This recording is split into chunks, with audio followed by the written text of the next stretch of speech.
আসসালামু আলাইকুম। আমি শহীদ আব্দুল্লাহ বিন জাহিদের আম্মু ফাতেমাতুর জহুরা।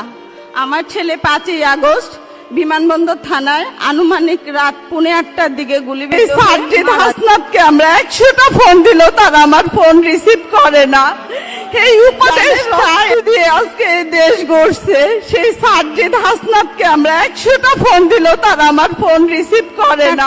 আসসালামু আলাইকুম। মারা যায় আমার 2টা সন্তান। আমার বড় ছেলে আব্দুল্লাহ বিন জাহিদ 16 বছর, আমার ছোট ছেলের বয়স হচ্ছে 14 বছর। আমার বড় ছেলে মারা যাওয়ার 14 দিনের মাথায় আমার ছোট ছেলের ক্যান্সার ধরা পড়ে, সেটা 3rd স্টেজে। আপাতত আমার ছেলে ট্রিটমেন্টে আছে। সরকার থেকে এ পর্যন্ত আমাকে বা আমার ছেলের জন্য কোনো খোঁজ খবর নেওয়া হয় নাই। এই মার্চের 18 তারিখে আমার হাজবেন্ড ব্রেন স্ট্রোক করে মারা যায়। আমরা বিএনপির পরিবার থেকে আমার ছোট ছেলে জিসানের ট্রিটমেন্ট বাবদ যাবতীয় খরচ বহন করে, তারা আমার খোঁজ খবর নেয়। কিন্তু যাদের রক্ত দিয়ে আজকে এই দেশ গড়ছে, সেই সাজ্জিদ হাসনাতকে আমরা 100টা ফোন দিলেও তারা আমার ফোন রিসিভ করে না।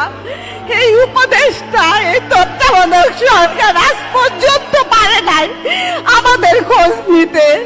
আমার হাজবেন্ড মারা গেছে আজকে 3 মাস। আমার বড় ছেলে মারা যাওয়ার পর থেকেই আমার হাজবেন্ড অসুস্থ। এই রোজ